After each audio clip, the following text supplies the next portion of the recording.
आइए students, topic को continue करेंगे। लास्ट वीडियो लेक्चर में कोई प्रॉब्लम आने के कारण वो रह गया था टॉपिक हमारा, प्रैक्टिकल जो टॉपिक करना था हम लोगों ने, जिसमें कि हम लोगों ने सीखना था calculation of share of profit of the deceased partner. मतलब जिस पार्टनर की डेथ हुई है तो उसका प्रॉफिट शेयर कैसे कैलकुलेट होगा। तो इस वीडियो को मैं कंटिन्यू कर रहा हूँ, उस वीडियो के साथ अटैच कर सकते हैं आप लोग। तो देखिए कैसे कैलकुलेशन होगी। In the case of death of partner, calculation of share of profit of the disease partner, यानी कि जिसकी डेथ हुई है उसका शेयर ऑफ प्रॉफिट कैसे कैलकुलेट होगा। तो रिटायरमेंट वाला केस भी हम लोगों ने किया हुआ है, उसमें तो ऐसी कोई कैलकुलेशन हम लोग नहीं करते थे कि जिस जो पार्टनर फर्म से रिटायर हो रहा है उसको शेयर ऑफ प्रॉफिट दिया जाए उस टाइम पीरियड का।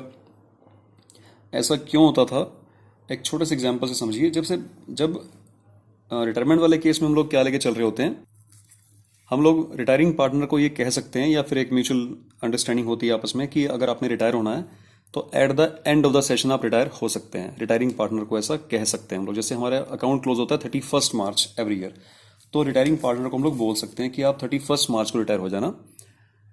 But it is not ever possible in the case of death. Death वाले केस में ऐसा पॉसिबल नहीं है, तो उस कारण से प्रॉफिट कैलकुलेट करना पड़ता है। जैसे कि इस एग्जाम्पल में हुआ है ए बी। अच्छा, एक चीज़ बतानी रह गया यहाँ पे, भूल गया मैं, कि there are two methods for calculating the share of profit of the deceased partner. Deceased मतलब डाइड पार्टनर जिसकी डेथ हुई है। पहला मेथड है टाइम बेसिस, दूसरा है टर्नओवर बेसिस। तो दोनों टॉपिक हम लोग यहाँ पे कवर करेंगे, दोनों मेथड्स। तो पहले टाइम बेसिस समझेंगे हम लोग। मैं आपको समझा रहा था कि डेथ वाले केस में ही ऐसा क्यों होता है कि ये वाला टॉपिक हमें करना पड़ता है जबकि रिटायरमेंट में नहीं करना पड़ता। तो एग्जांपल देखिए, ए बी सी 3 पार्टनर्स हैं sharing equally. B died on 30th June 2017। ठीक है, 30/6/2017 को डेथ होती है बी की। But the account have been close 31 March every year. So last year जो हमारे अकाउंट क्लोज हुए थे, इससे पहले, इसकी डेथ से पहले जब भी लास्ट अकाउंट क्लोज हुए थे वो 31 मार्च 2017 को हुए थे। तो आप देख सकते हैं 31 मार्च को अकाउंट क्लोज हुए, अभी 3 महीने बीते हैं। 3 महीने कैलकुलेट करना जानते हैं आप। 31 मार्च के बाद अप्रैल, मई और जून, 3 महीने बीते हैं और उसकी डेथ हो गई है। तो इन 3 महीनों के दौरान बी के जो लीगल रिप्रेजेंटेटिव हैं, जो उसके उत्तराधिकारी हैं, वो इन 3 महीनों का प्रॉफिट लेने के हकदार हैं। ठीक है, जनरली तो ये होता है, चॉइस रहती है पार्टनर्स के पास कि वो उस टाइम पीरियड के लिए प्रॉफिट में से शेयर ले ले, या फिर जितना उसका अमाउंट बनता है तो उसको ले सकता है, उस पर इंटरेस्ट ले सकता है at the rate of 6% per annum से। तो नॉर्मली हम लोग कैलकुलेट, नॉर्मली वो प्रॉफिट में से शेयर लेना चाहेगा अगर प्रॉफिट अच्छा है फर्म में। तो मैं मान के चल रहा हूँ फर्म में प्रॉफिट बहुत अच्छा हुआ हो। तो हमें क्वेश्चन क्या दिया हुआ है कि 3 पार्टनर्स हैं, बी की डेथ हुई है 30 जून 2017 को और अकाउंट क्लोज होते हैं 31 मार्च को। वो 3 मंथ्स के प्रॉफिट के लिए हकदार है, वो एंटाइटल है। सो कैलकुलेशन कैसे होगी, टाइम बेसिस पे उसकी कैलकुलेशन कैसे होगी। तो अब यहाँ पे समस्या क्या आती है टाइम बेसिस के हिसाब से, कि हम लोग नॉर्मली जो प्रॉफिट कैलकुलेट करते हैं वो at the end of the session करते हैं, at the end of the year, accounting year करते हैं।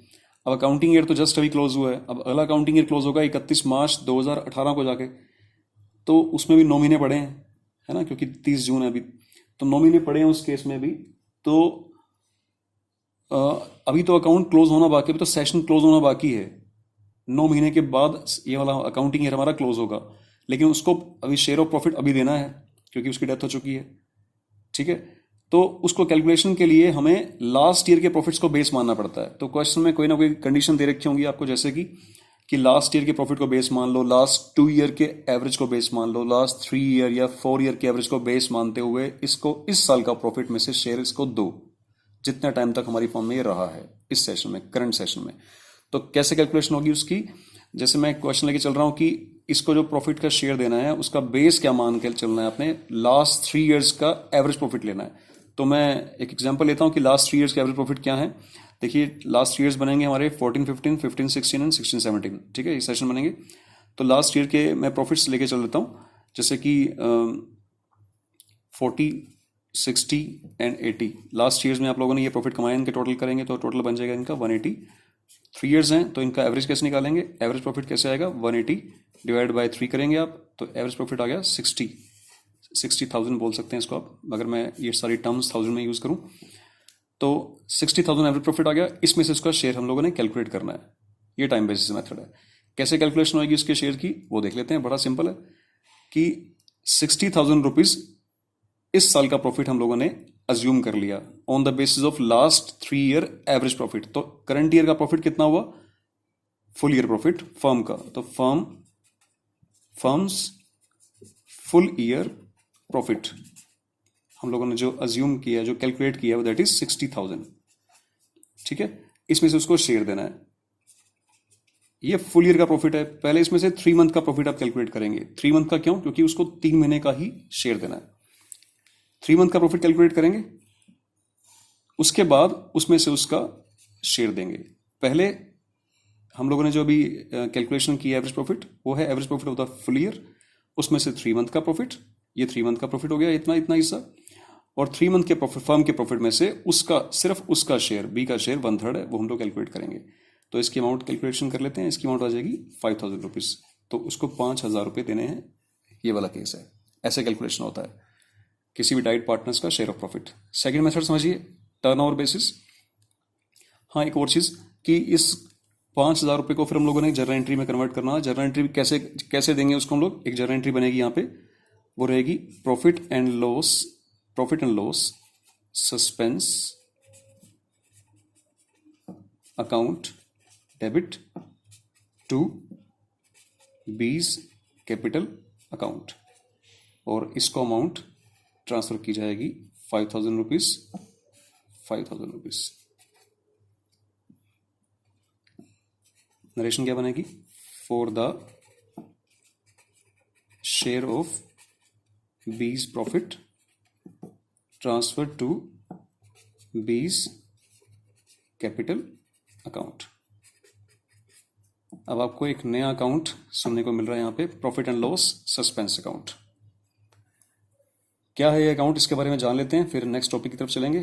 Profit and loss suspense account क्या है, क्योंकि मैं पहले ही बोल चुका हूं आपको कि प्रॉफिट अभी कैलकुलेट होने में 9 महीने बाकी हैं। प्रॉफिट अभी कैलकुलेशन होने में 9 मंथ्स पेंडिंग है अभी, और हम लोगों ने पहले ही एज्यूम कर लिया कि हमें प्रॉफिट होगा। अरे लॉस भी तो हो सकता है, at the end of the current session हमें लॉस भी हो सकता है, प्रॉफिट कम ज़्यादा भी हो सकता है। तो एक बारी से सस्पेंस में दिखा दिया हम लोगों ने कि प्रॉफिट का पता नहीं होगा कि नहीं होगा, कम होगा ज़्यादा होगा, एक बार सस्पेंस में डालकर इसको हम लोगों ने दिखा दिया, इसको प्रॉफिट शेयर दे दिया इसको। अब जब भी हम लोग करंट सेशन की बैलेंस शीट बना रहे होंगे, बैलेंस शीट की एसेट साइड में, ये बैलेंस शीट है, ये लायबिलिटी साइड, ये उसकी एसेट साइड। एसेट साइड में इस profit and loss suspense account को हम लोग शो करेंगे। ठीक है, जब तक ये सेट ऑफ नहीं हो जाता तब तक। नेक्स्ट टॉपिक पे आते हैं, टर्नओवर बेसिस। टर्नओवर को हम लोग सेल बोलते हैं नॉर्मली। तो सेल बेसिस पे कैसे कैलकुलेशन होगी, इसके लिए एक छोटा सा एग्जांपल समझिए। सेल बेसिस पे कैसे कैलकुलेशन करेंगे आप, एक टेबल ड्रॉ करते हैं सेल बेसिस पे कैलकुलेशन को समझने के लिए। देखिए,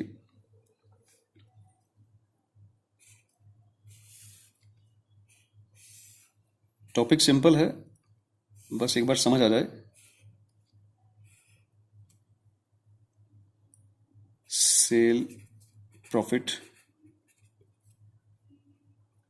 हमारा लास्ट ईयर था 2016-17, और अभी जो है 30 जून 2017 पे हम लोग हैं। आपको बोला गया है कि इसका जो शेयर ऑफ प्रॉफिट देना है आपने बी का, वो देना है लास्ट ईयर के टर्नओवर बेसिस पे। लास्ट ईयर की जो सेल है उस बेसिस पे इसको प्रॉफिट देना है आपने। लास्ट ईयर की सेल मैं अज्यूम कर रहा हूं, अज्यूम तो क्या कर रहा हूं हम लोग, कैलकुलेट मतलब ऑलरेडी गिवन होगी क्वेश्चन में।